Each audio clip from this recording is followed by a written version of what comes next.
Hello and welcome to Get Rich Slow, the podcast that challenges the conventional get-rich-quick ideology and instead explores what authentic success really means and how you can achieve it. I'm Hannah Martin, founder of Talent Ladies Club, and today I'm joined by Rin Hamburgh, founder of award-winning copywriting agency Rin Hamburgh & Co, for an episode on finding words. Hi, Rin. Hello. Nice to have you. Thank you so much for joining me. Nice to have you here. I think you should be saying that, not me. Thank you for having me on. So already we're having problems finding words and we're just starting and we're two writers. I think that's the problem with a writer. You're so used to having time to think about it and write it down. And then you have to sort of say it out of your head. And it's like, oh, that's more of a challenge. I know. And you can't just kind of delete and rewrite it, can you? Because it's out there now. You said it. I know, which is much more nerve-wracking. And that's why I think it's easier to be a writer than, I don't know, a public speaker or something like that. Definitely. Well, I'm really happy because you're a writer. This is a topic, obviously, I'm really passionate about. But before we get started on copywriting and finding words for business, I'd love to know what success means to you personally.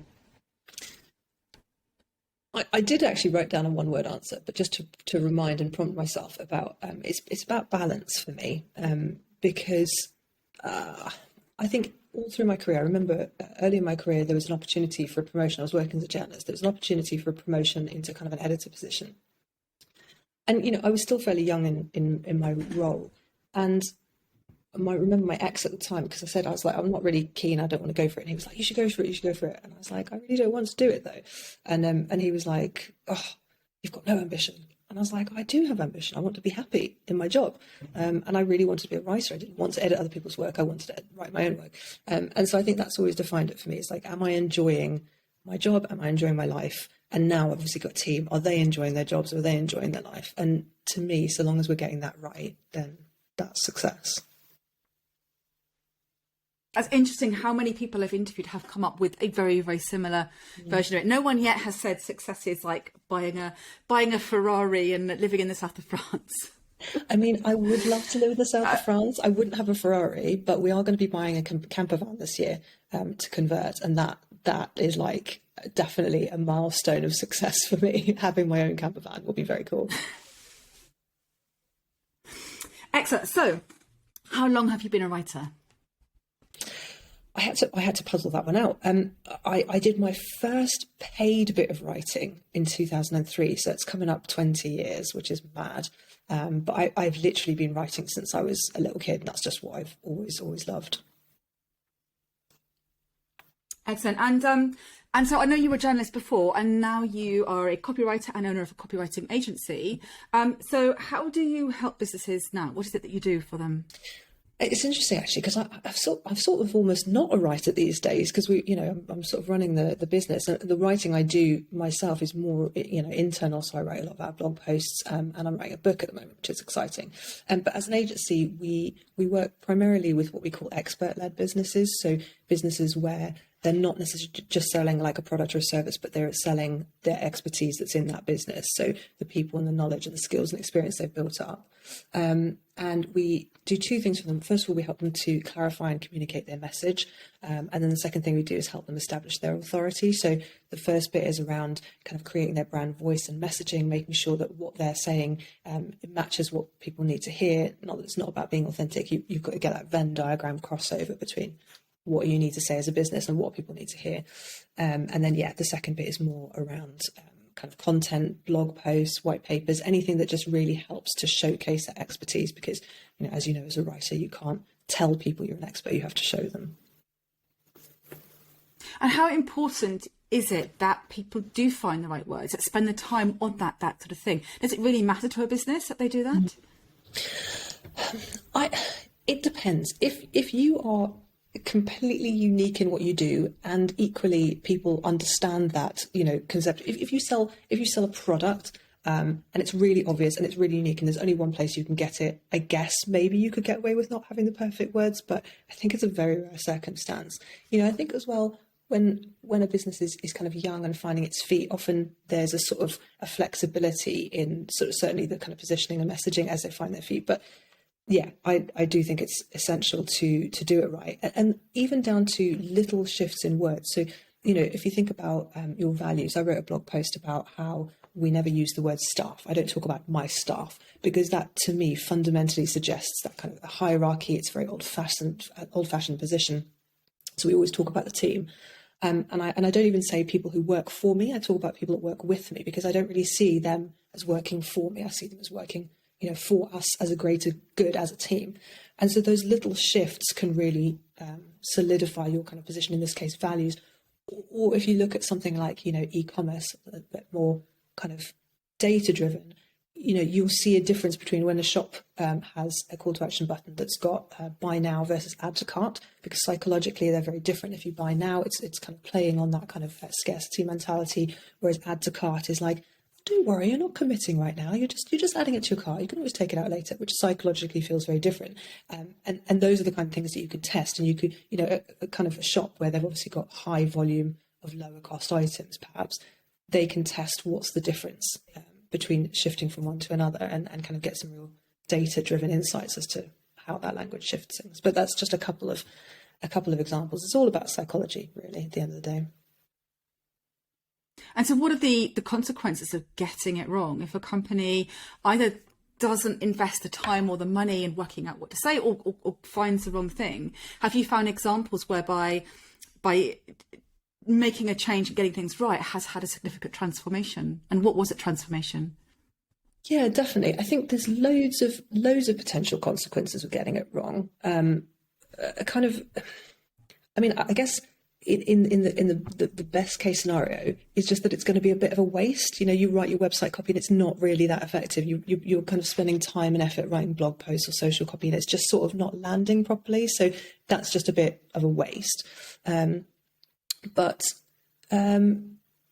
it can have a really significant impact on a brand. You can damage a brand by using the wrong words and not positioning yourself in the right way. It can have an impact on revenue. So, funny enough, I was having a conversation earlier about, about how positioning can actually set you up to be able to charge more. And obviously positioning has to do with lots of different things, but how you talk about your brand is going to be key to that. So, a lot of our clients, they're setting themselves up as what I said, as expert brands. And in order to be seen as experts, they have to have the language that showcases them as experts, and they need the content that supports that. And that will allow them to charge more. And I mean, I've certainly seen that in my business, compared to when we started, we have a lot more confidence, a lot more experience, a lot more authority ourselves, and as a result can charge more than when it was just me and a couple of other people at the beginning, slightly making it up as we were going along. I remember in the 90s I worked on The Economist as an advertising account, and that's a case of a brand but entirely on words, and not very many words in their ads, but they were so well chosen and so well written. Yes. But what was interesting as well is I worked for them in Asia, and it was a less mature brand out there. So in the UK you can say quite, you can shortcut to a meaning because everyone knows what The Economist is, whereas in Asia, you had to sort of more explain it. So that's an interesting thing where you have a brand that's built on words, a really powerful example. But even in different markets, they used words really differently depending on where people were in that the sort of the buying journey and understanding the brand. Yeah, we've got a client that we're working with actually on SEO driven copy, and you sort of think about our positioning as working with expert brands, and you don't really necessarily think about SEO copy, because obviously a lot of the work that we're doing is kind of the more thought leadership pieces and things where maybe the audience might be slightly smaller, but it's kind of as part of that brand building during the customer journey. But we do a lot of SEO copy as well. And one of our clients, they'd been using, so they were a startup in the healthcare space, as a kind of an app, kind of along the lines of kind of Calm and Headspace. And so they'd been using kind of freelancers through one of these, I'm not going to name and criticize other platforms, but places where you can go and get really cheap freelancers to do your work for you. And they've been using this. And two things. First of all, it just wasn't effective, the work that was coming through. And they were then having to spend an awful lot of time internally to kind of, make an effort to actually shape it, because it was really important to them that their copy actually did reflect their expertise, as well as being, hitting all the keyword targets. So we started working with them in September, and within 6 months, we got their hits from 5,000 a month to 25 to 30,000 a month. And they're ranked number one on Google for a particular keyword that they're really keen on. And that to me just shows how you've got to, even when you're thinking about other marketing tactics that aren't necessarily so with SEO, you're thinking about, I've got to make sure Google's happy. Great. But you've also got to think about the quality of the writing and making sure that the user's happy, because otherwise people are just going to bounce away and it's not effective. And if you think about the way that Google's algorithms are set up, it's set up so that quality content comes to the top. So they're going to keep changing the algorithms like every few months, few years. I don't know how often they do it. But the point is that if you're creating good quality content, then that will always win over something that's kind of ticking a particular box for an algorithm today that might not work tomorrow. Absolutely. And that's a really interesting point. We're talking about the right words. And Google does that. Google is always trying to find the shortcuts people kind of look for and trying to game the system and closing them down. And I think why like TLC has been really successful at SEO is because we just try to have really good writing. We write for the reader and we think about what it is that they want to learn. And we make sure that the copy delivers that and it's really useful to people. And that's a really basic thing. And if you get that right, then the rest will follow. And I think that the story you put there is a perfect example of buy cheap and buy twice as well, isn't it? That if you do try and go cheap, you're going to end up paying someone else to redo it, and it's going to cost you more and take you longer. Absolutely. Yeah, I completely agree. And I completely agree about your point around the user being first, like the reader. You've got to think, and I think that's the useful thing about coming from a journalism kind of perspective, is that, you know, as a journalist, you are selling your work, but you're not selling anything but the words. That's what you're selling. Your goal is to get somebody to read something. And in fact, you've got to have a really high quality of words because people have got to pay to do the reading. Like if you're writing a blog post, people are reading it free, right? You want them to pay money afterwards. So your words have got to be kind of very persuasive and get them to do something for the brand. Whereas as a journalist, they're paying first in order to read. So it's really got to be good. It has got to be focused on like, what is it that they want to read? And I think if you bring that mindset into marketing, then, yes, of course you've got to, balance that with what are the business's goals. And you've got to think about, KPIs and all your 3-letter acronyms. But yeah, you have to think about the user first and the reader first. I think that's one of the reasons why it's so important sometimes to have someone else, because I was a freelance copywriter myself for many years and I saw myself as a bridge between the client and their customer.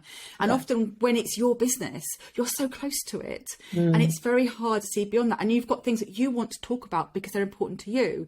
But as the writer and your position, your responsibility is the end customer as well, and to make sure that they know the things, because ultimately the goal is for that person to potentially buy or understand what the client wants to get across.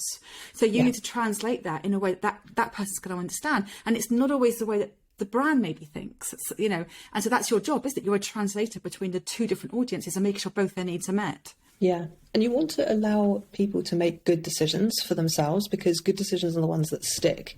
And if you think about the kind of the cost of acquiring a new customer or client, you're putting a lot of effort into that. So you want to make sure that person either, repeat buys or sticks around for a long time. And that's going to happen if they're in the right place. So if you can kind of go, oh, I'm going to sell you this thing, and it's not going to actually be a good fit for you. You're going to have a terrible time using it, or using the service or the product, wherever it is, and then you're going to disappear. So what's happened is you've then lost that person. So yes, in the short term, you might have made a bit of money, but that person's going to disappear really quickly. They're going to badmouth you. They're going to be the opposite of a brand advocate. Whereas if you help people to make the right choice, even if that choice is not to work with you, they're going to talk well about you. They're going to speak highly of you because you've helped them. So we had a download. We need to update it at the minute, but it was a sort of blogging buyer's guide to kind of help people work out, okay, do you need a DIY sort of option to help you, like maybe a kind of training course, things like that? Do you need like a done with you? Do you need a done for you service? Okay, what are the options within that? What are the kind of price implications? What kind of time might you have to put into it? Because obviously time is money. And we really broke it down so that people could read that and at the end of it go, do you know what? I don't probably need a copywriter at this stage in my business. I probably need X, Y, or Z. And I just feel like that kind of thing, the more we can do that to help our audience, the better, because we'll get good fit clients, people who want to work with us, who really do genuinely need us. They're feeling confident about their decision. And those are the clients that are going to stick around for a really long time. Absolutely. I always think half the job of marketing is to put off the wrong people and to attract the right people. And as you're saying, like, it's a really short-term thinking, which is what all this podcast is about, is get rich slow, because it's really short term to think, I just need as many customers as possible. I have money now. Because yes, you may have a high turnover this month or next month, but we'll used to be around in 3 years when those people have had a bad experience and don't recommend you. So yeah, I think it's a really important point. It's not just about writing to attract people. It's about writing the right words to find the right people. There's a good book along those lines. It's called Content Fortress by the team behind Jammy Digital, and that's great because it's literally all about creating a fortress that doesn't let in the wrong people, which just seems like such a backwards way of looking at it, but it really isn't. It's a really, really good point. And also, frankly, it just makes your life easier. Like if you've started a business, I'm talking about the smaller business now with founders and so on, but for myself, with there's a team of 9 of us. I don't want to work with people that don't want to work with me. If they're not happy, I'd rather they go and find somebody who will make them happy, because I don't want to have to deal with that kind of hassle. It's got to be a good fit. And I think, especially in service-based business, there's that relationship that's really, really important. And obviously it's different for a massive corporate, it's different for a product-based business and so on. But yeah, just in the context of my business, I want to let through the right people so that everybody has a good experience. And that includes my team. It also could be demoralizing, whether you're the person who runs a business or you are in a call center of a larger business and you're constantly dealing with people who are unhappy, who don't think what you're doing is good or works for them. It can make it hard for you to carry on or to have the same feeling about what it is that you do, because all you're getting is bad feedback, isn't it? And it takes more time and it costs you more money ultimately. Yeah, for sure. So we're now agreed on the fact that we need the right words. So we've already covered about why people need the right words. But what if you're a small business owner and you're about to start writing a website, but you want to make sure you choose the right words? And I know from having spoken to you before, you do lots of work with your clients around values and branding and things like that. What kind of small business owner, what should they be doing before they start writing? Cool. Okay, so for me, the absolute first point should be, if possible, to really figure out your brand voice and messaging. And there's loads of caveats there. I appreciate that not every business is going to be able to get somebody in to consult on all this kind of thing, but it's at least start by thinking about 3 key things in terms of, first of all, who are you? So really work out, what is it that you do? What is it that you're really offering people? Sort of figure out your value proposition. What's your brand personality? What are your brand values? Put all of that stuff together, just thinking very internally now about, who you are. Then start facing outwards and thinking, number 2, who am I talking to? So really getting to know your audience. And,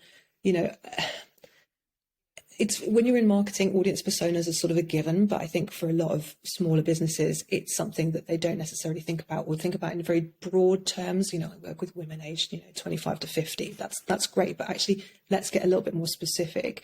And that kind of thinking about things like not just the demographics, which is, female, age, whatever it is that you're looking at, the kind of factual bits, but also the psychographics. How do they think? What do they value? What are their attitudes to things? Really getting to understand and know your audience, because we were talking before about audience first. If you don't know who your audience is, then you can't do the audience first thing. And then you can get more specific around how you actually communicate with them. So like it can be things like the level of formality that you use, the vocab choice, fancy things like tonal pillars. But you don't have to think of it like that. But just thinking about, I don't know, are you more, innocent smoothies, kind of like chatty, informal, funny? Are you funny? Are you kind of quite tongue in cheek? Are you not? And it's just sort of thinking about that. So if you're a single business owner, then chances are your business sounds like you, and it will continue to sound like you because that's very authentic. But it may need to be a version of you, because we're all different. The way I speak to my kids, the way I speak to my team, the way I speak to my clients, they're all slightly different. So it's thinking, what would I say and what wouldn't I? So that kind of thing is it's really, really important to think about as much as possible. I always think a really good exercise, because sometimes if people get really stuck, is to think about, if your brand was a celebrity, who would it be? And then trying to, how does that still, if you need someone, you can picture someone talking, and then that be, that's your tone of voice. Because I think sometimes it's easier for people to picture someone, isn't it? Or remember a family or a friend, for example. We do that. That's the homework that I leave my clients with whenever we do the first session of our brand voice workshop trio that we do. That's what I used to do it like in the session, but then I realized people didn't like being put on the spot. So I always just leave it as homework, and then that's the starting point for session number 2. And it is useful because I always see the reason I would use celebrities, and I always say to people, don't go too obscure, because the whole point about using a celebrity is that they're like, a person light. We don't really know much beyond the surface level, and that's kind of the point. We know we can make assumptions about who they are and what their attitudes are and so on, but because people get so worried about creating personas, they're like, but it isn't just this one person I'm speaking to. It's like, it's okay, don't worry, it's this type of person. But yeah, the celebrity is really, really useful. Excellent. So if someone wants to write a website, do you have any, I know it's a massive question, do you have any advice for them, like getting started on a website? What are your top tips for specifically a website? So funny enough, we actually wrote a blog post about this not that long ago, about the 3 elements of a website. So we've already kind of covered the first couple, which is messaging and language, and the third one is structure. And I think that's something that people don't think enough about. So if you go and look at any website, you'll see how it's built. There are headings and subheadings, there might be pull quotes, there'll be various boxes, there'll be call to action buttons, there'll be all sorts of different things. There's a lot of stuff around UX, so obviously thinking about how people use the site and how they move through the site. So for example, on a homepage, you'll have obviously the menu bar where you can find something. If you know what you're looking for, you're like, I want to know who the team is behind this company, so I'm going to go click on the about page, I'm going to go to the team and I'm going to read it. But if you're not looking for something specifically, you're just browsing, you're going to scan through the homepage, and scan is the operative word because that's just how people read. So first of all, they're going to see the things that the designer has focused on the subheadings and so on. So when you're writing, you have to remember people aren't going to read from the top to the bottom without stopping.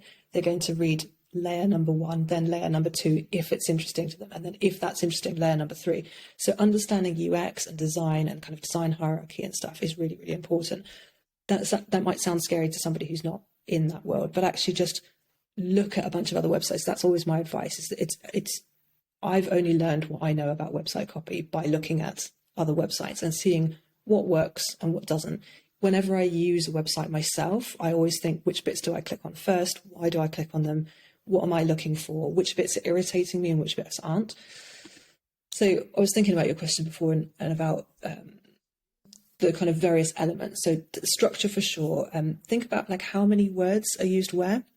People always naturally overwrite into websites. They put too much detail, and they especially put too much detail on the homepage. The homepage really should be about funneling a person to another page that they need more. Where are the call to action buttons?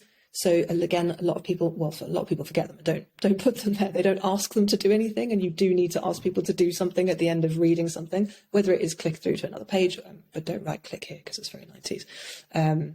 So where are the call to action buttons? It could be at the bottom of the page, but it could be in the first panel. It could be halfway through. It could be around. So for example, you might have, 3 different services that you offer. So you have a button under each one.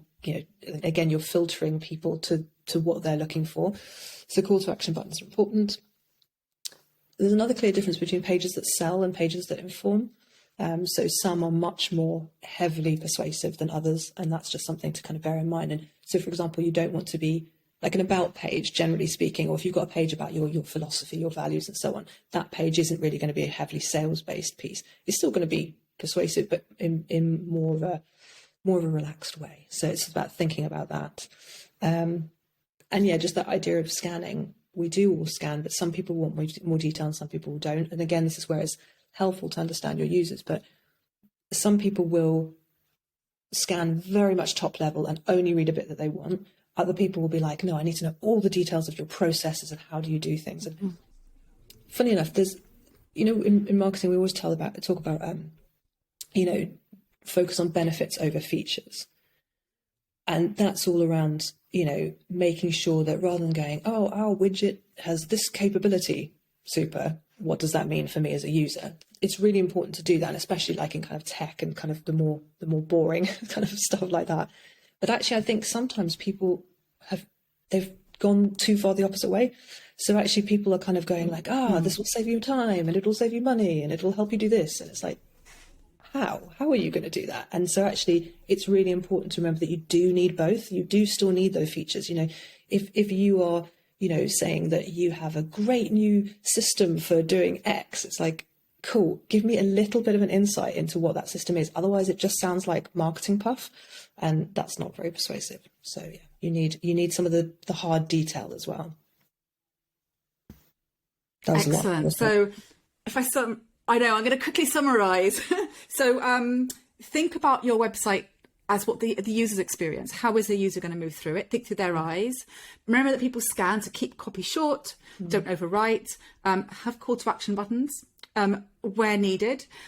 Think about the journey. The homepage is often a jumping off point, so don't overload it with information. Think about the purpose of your page. Is it informational? Is it sales? And have a good balance with feature benefits where appropriate.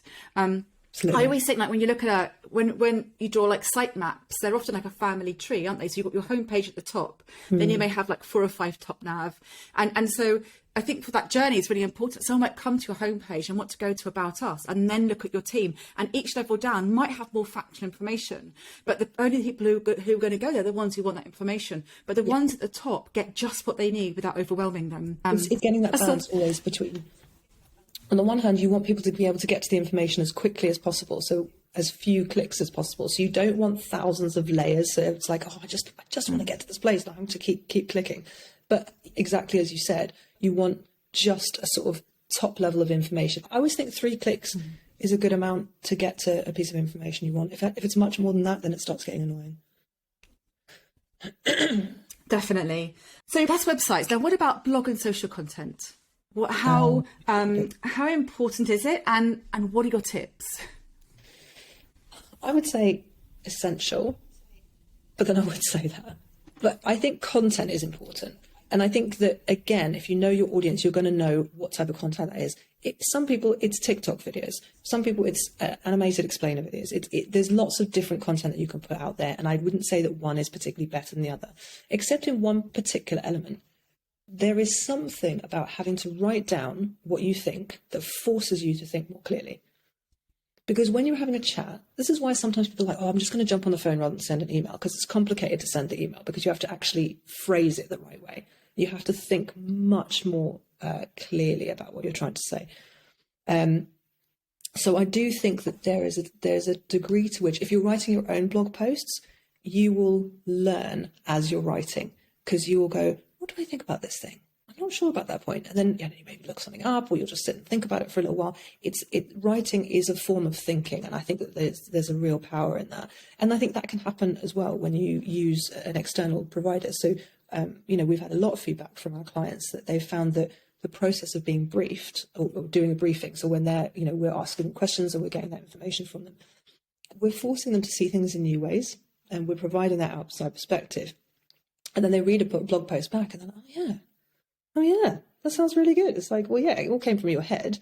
We haven't really done anything in a way, because we don't claim ever to be the subject matter experts. I mean, obviously we've got expertise in particular areas because we've been writing about them for a long time, but we don't want to write the same old content that can be found on the internet. We're wanting to write unique content for our clients. So it is very much about what is in their experts' heads, whether it is insights, whether it's opinions, whatever that is, we're taking that out. And we're kind of taking up this big tangled mess of like wool and kind of pulling the right threads out and putting them all together in a pattern and actually weaving it. So they've got all the raw ingredients, we're just taking out. And I think, going back to your point about how important is blogging and things, that I think writing things down in words is a way of clarifying. And you can't put a price on that, which is, tricky for us in terms of reporting. No, absolutely. No, I agree with that. And I think also, if you think about the journey that someone's going to make, particularly if you're considered purchase, from first finding out about you to buying from you, you need to remain front of mind with people. You need to build your relationship up, and you need content for that. So it's a really important part of marketing. Yeah. But if someone is, if someone's watching this, listening to this, and they're like, I don't know, what are your top tips for blog? I don't know how to start with kind of blog content. What would you say? What's your advice them to get started? Okay, again, I've got quite a few points. There's lots of different things. I mean, it always go back to audience first. So 100%, think about it's that kind of acronym. What's in it for? Was it WII? I can never remember. Anyway, what's in it for me? Because people are thinking, what's in it for me? They're busy. They don't have the time. You might want to push a particular agenda, but if they're not interested, then they're not going to read it. And you've spent all this time writing a blog post for nothing. So understand, what is it that you're what that they're going to get from it. make sure that that's summarized in the headline, like the subject line, that it's like, oh, it's clear what I'm going to gain from this. So it's not just like, oh, I'm just going to write about mobile phones. Cool. What about mobile phones? Who's it for? What are you going to do? I said mobile phones, so just looking at mine sitting here, but so making sure that that proposition is clear in the title, and then also in the first paragraph, again, you can expand on it. I would say you don't really need more than 3 to 5 key points. I think a lot of the time people try to fit too much into a blog post, but remember, a blog post is a blog post. It's a smallish article. It's not a great big white paper. It's not the last word on the subject. Yes, you can absolutely have a strong opinion. You can absolutely, set an agenda and make it a key talking point, but it's not the same as writing a 2,500 word article in Forbes magazine. It just isn't. It's not there for that same purpose. A little thing, use subheads. Subheads are really important, because if you have just a big wall of text, people get bored, and then, again, you need to help people with scanning. Don't go on too many tangents. This is definitely one that it's always tempting, because I've always got like, oh, there's a million more thoughts, but actually keeping it to the particular thing that you're writing about. And essentially, and having the opposite of that, have an actual point. You need to have a point. If you don't have enough to say about the subject, then just make a blog, a social post. But keep your blog posts for when you've got, genuinely a kind of chunk of things to say about a particular subject. But if you've just got a very small little opinion, you can do it in about 150 words. Great. Chuck it on social. That's much better. Excellent. And I always say, like, when people could think about SEO, a really good tip, if you're really stuck for content ideas, Google something about what it is that you do. And when Google has like the predicted questions, like, how long does this take and what will I get? Use those for your blog title or your subheads, because that's what people are searching for. It's a clue to what they're interested in. It's a clue to what Google's looking for. And it just gives you some inspiration to write from. Absolutely. Yeah. And inspiration is everywhere. Just look at what's happening in the news and your industry. Look at your competitors. It's not that you're stealing ideas from your competitors, but you should have something unique to say on the kinds of things that they're talking about as well. Join in the conversation. So yeah, if you can have an opinion on something, that's brilliant. Opinions are great, especially if you have a controversial opinion. Again, you've got to make sure it fits into your brand and that your audience is not going to get alienated by it. But if you can be opinionated and yeah, it's a bit more out there, then that does get people's attention, which is useful. But I find often just answering key questions, some of our best performing blog posts are things like, how much should I pay a copywriter, or copywriting agency versus freelancer, which one's right for my business? And it's the kind of thing where it's genuinely helpful to people, because if, for example, in the freelancer versus copywriting agency one, I didn't obviously go on as like, well, you always need a copywriting agency. That's definitely the right answer just because we're an agency, right? There's definitely times where you want a freelancer more. And in fact, again, in that whole idea of a content fortress, there are some clients that I wouldn't want because I know that they need a freelancer much more than they need me. And it's going to be irritating for both of us to be working together. So, those sorts of very useful, I think of them as the middle of funnel ones. The top, we've created a framework internally that we help to kind of position our content. So these, at the bottom of the funnel, you've got very much the sales-based stuff. So it might be, I don't know, everything you needed to know. We used to do a blogging course called Level Up Your Business Blog. So we had a post that was everything you need to know about the Level Up Your Business Blog course. And that was great. People weren't going to Google it. People weren't going to necessarily even click on it from social. But if we were chatting at somebody at a networking event and you thought, oh, that's really interesting, I'd like to find out more. Great, send them that blog post. So that's very sales based. It's going to have lower numbers of views, but hopefully high conversion, compared to more top of funnel content where people are going to read it and they're almost certainly not going to do anything else, but they might sign up for a newsletter or follow you on social. So it's the much lighter touch sales. So thinking about that as well is really, really helpful.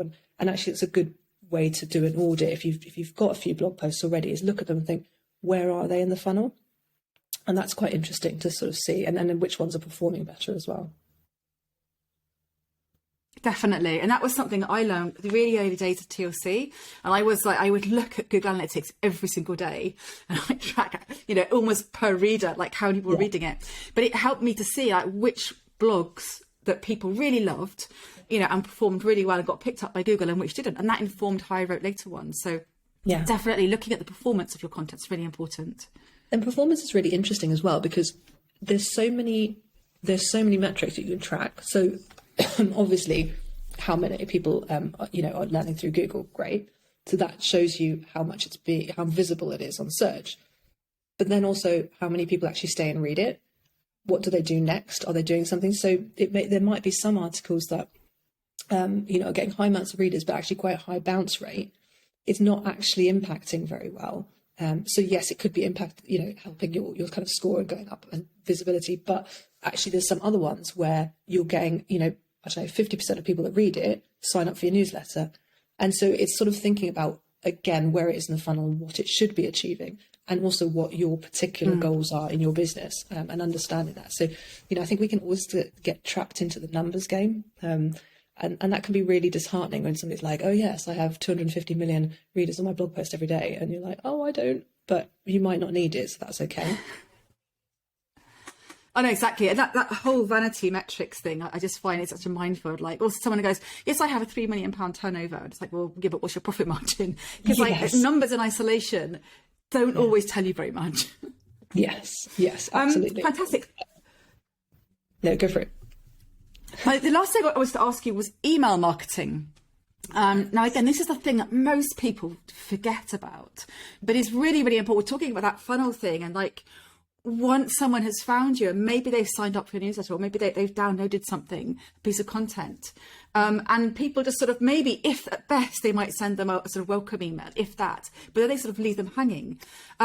What advice have you got for people on email marketing, and should small businesses be doing it?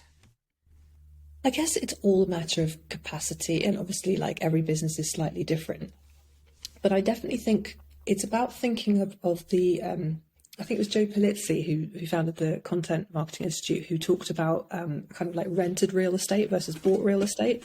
And you don't own social. Anyone who's tried to flip and make the algorithms work on Facebook to get more than one like at a time, it's so difficult because they don't want to show your content because they want to make you pay for it. So at best, you've got to have to work the algorithms, and at worst, you're going to have to pay for it to get that audience. The only things that you really own are your own website and your email database, which is really powerful. And again, it doesn't rely on sort of chance. Like if somebody sees your post on social media, great, but they might not see your next post just purely because, I don't know, it doesn't show up in their feed, or they didn't check at the right time, and so it's kind of gone down the list or whatever it is. Whereas if you have their email address, then you can proactively send it. So there's a blog that I really love reading, and I would say that I would read every single one of them, but I might forget to go and read it. I might not know when the next post is out, whereas actually I get the blog just straight into my email inbox, and I make sure I read every single one of them. So it is really, really powerful. If you can use it, then definitely do. But I like the idea of a good old-fashioned newsletter.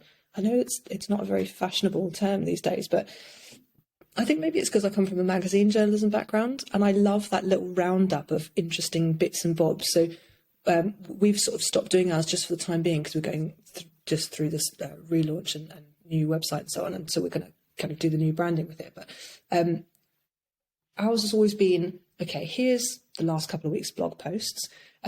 Maybe there might be something we're selling in it, if it's a course or, a new service or whatever. But we'll also we had things like, word of the week, watch this, which is like a recommendation of a video that we thought people should watch, those sorts of things. So like the more bitty things, it was kind of exclusive to the people that were reading the newsletter, but it kind of had a roundup, and I think those can work still really well. Again, if you're thinking about your audience and what they're needing. I used to have back in the day when we first started the newsletter, I had a time-saving tip every week, because I know for a fact that, well, I wasn't going to say my audience, but actually just everyone in the world is pretty much needing to save time.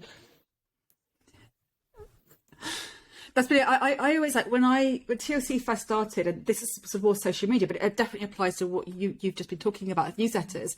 I always had like 2 words like front of mind: interesting and useful. So I would think about the people I wanted to talk to, and I would think, are they going to find this interesting and or useful? And if not, I wouldn't post it. And hopefully it'd be both. And I think for the newsletter, I think that's a really good point. It's less about, and I think generally is the theme of everything we've been talking about today. It's less about what you want to say, and it's more about what someone wants to hear and needs to hear in relation to what it is that you do, and in relation to maybe where you want them to end up being.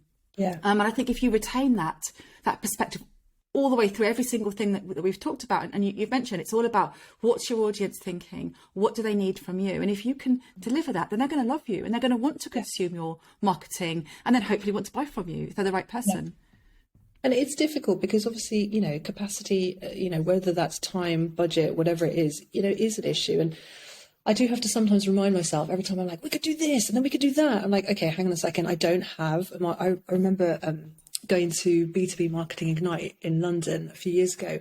And this guy, he was chatting and he was like, so my marketing team is 50. And I was like, imagine having 50 marketers at your disposal to do. I mean, you could execute an insane strategy on that, but we don't have that, so we can't do everything. So it's being realistic about what you can do and not having that kind of FOMO feeling where you're like, oh God, I really ought to be doing this, that, and the other. Actually, I sort of feel like try and do what you do really, really well. So if you can't do a weekly newsletter, then don't do a monthly one. That's fine. If you can't do a social post 3 times a day, then don't do it 3 times a week. Just do them really, really well. And that's such a good point, because I think consistency is so important. And I think if you, whatever it is that you do, again, one of the reasons I think, TLC has done so well is because we put an article out every single day without fail. We're consistent. And I think with any business, don't go into it. And I see this happen so often. Like, I'm going to have 3 newsletters a week. They're going to be brilliant. I'm going to do video recordings. And then in a month's time, they've stopped completely. Yeah. Far better to go, what kind of resources we had, as you're saying, and go, realistically, we could do one a month, but do them really, really well and always do them. That's got to have that reliability and people are going to look forward to it. And it's going to build your reputation much better, isn't it? And I think it also allows you to plan then more in advance. Like we have, different categories. So we might share stuff, obviously, that like we repurpose the blog onto social, but we also do stuff around kind of like our values, our team, like kind of insights into our company. So we've kind of got this idea of like, okay, this is the kind of stuff we're going to be posting, and we can get it set up in advance for like a month. And obviously you want to be flexible, because if something kind of exciting happens, then you want to kind of pop that in there as well. But it just means that, especially if you're like a small business owner and you're kind of doing it yourself and you haven't got that marketing support, if you can sit down and go, right, today is my marketing day and I'm going to get as much done as possible. I'm going to write a whole blog post. I'm going to film 3 or 4 videos. Top tip, just change a top and then it looks like you film them on different days, go into different places in your house. But you know what I mean? Like you can create that all in one go and then you've got that bank. Even with us, so we've got a sales and marketing manager, Tess, and she's great at videography. And so we did a half day of filming and that was probably about, 6-8 weeks ago, and she's still using that content. And it just means that I only had to take half a day out of what I'm doing. I could do loads of filming and then it's, coming out all through the different weeks.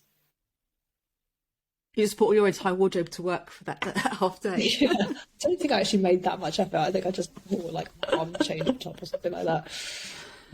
Like a dark blue top like this, and then no one knows. Brilliant. So I've got a couple of questions left. So firstly, do you have any tips for online writing resources? So if someone wants to learn more about writing, or if there are any tools you can recommend, what might they be? I don't really use many myself, only because, I've been a writer for such a long time that it's sort of a bit ingrained. I've always thought that the best writing tool you can have is a good editor. So just a person who can feedback on your writing and taking feedback, it's a hard learning point. Giving feedback's difficult. It took me a long time to work out how to do that properly. But yeah, having other people talk to you honestly about your writing is really powerful. I love Miro or Miro, I don't know how people pronounce it, but Miro for brainstorming. It's that kind of online sticky notes, whiteboard sort of thing. So that's really great, because I think a lot of the time there's so much thinking about writing that happens before you start writing. Like we've talked about your audience and all that kind of stuff, but also like, right, what am I actually trying to say? What are the key points? Let's build a skeleton. So that's really important. Good old fashioned thesaurus, which I use all the time, because sometimes I'm like, I don't like this word. Which word am I going to use instead? And I can't think of one off the top of my head. Although Google Docs sometimes will predict the end of a sentence. I'm like, oh yeah, I like the way you wrote that, and I'll use that, which is great. So yeah, definitely AI is helping. And then for SEO stuff, we use a tool called Phrase, which is great because you can write your content and plop it in and then see how it's going to perform. It's kind of a guess based on what's out there, but it's quite an interesting way to, not have to go through and count how many times you used a particular keyword. You can kind of just use this tool. So I find that that really good. Brilliant, thank you. So my last question, and you have given so much advice, and it might be a sort of summation of your key points, but what are your top writing tips that you would like to leave with people? Yeah, I think I was thinking about things that I hadn't talked about. One is, don't go too formal. I think a lot of the time people, when they write, they go back to kind of academia and they start writing this very academic form, and that doesn't work. I think even formal brands these days are speaking in a much less formal way. So it's all about that kind of more conversational. And that's not about saying like in the middle of a sentence. Do you know what I mean? It's just being a bit more natural. If you couldn't read it out loud, like if you would read it out loud and feel like a bit of an idiot, then don't write it, because that doesn't work. But my most important tip, and it's a bit of an odd one, is to really hone in on the truth. What are you actually trying to say? A lot of the time we are so busy thinking about the words that we use and does it sound right? But actually, words are just a way of communicating ideas. So you really have to know exactly what you want to say. And once you know what you want to say and you're really, really clear about how you want to say it, about what you want to say, then all you have to do is just say that in the simplest possible way. And then later, if you want to, you can go in and add some like pretty words and stuff like that. But actually, the absolute best writing is the stuff that just communicates really good insight really, really clearly. Excellent, really, really good tips. And I cannot agree more. When I first started as a copywriter, and this is like Ogilvy in the mid-90s, and we were told that we had to write for a 7-year-old. So if a 7-year-old can understand, even if you write about rocket science or pensions, and it's not about dumbing it down, but it's about really clear communication. And I think that's the biggest thing. When I meet people and they'll say, oh, I'm not a good writer, they generally write better than the people who think they are good writers. Because the people who think they're good writers think good writing is about complex sentences, really difficult words. And it's not, it's about, like you say, it's all about communication. And it doesn't have to be overly complex. It's got to communicate, doesn't it? Yeah. Yeah, it's funny. I would love to kind of work out what actual percentage of being a good writer involves the actual choosing of words, if that makes sense. Like what people think of as writing. It's like this is what people think writing is, for the benefit of people listening, not looking. I'm making a very small circle with my fingers and then making a much bigger circle, which is what writing actually is. So I mean, I think, if you think you're not a very good writer, you probably are, as just an overarching comment. I think it's like parenting, isn't it? If you think you're a bad parent, you're probably doing better than you think you are. Definitely. So thank you so much, Rin, for your time and so much really, really good advice, really helpful insights. Where can people find you if they want to learn more about you? Good starting point is the website. So it's just www.rin, that's RIN, Hamburgh, HAMBURGH.co.uk. And we're on most social media channels, but not TikTok because, I don't know, I'm too old and I don't think my audience is there.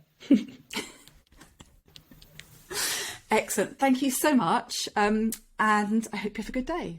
All right. Lovely to talk to you.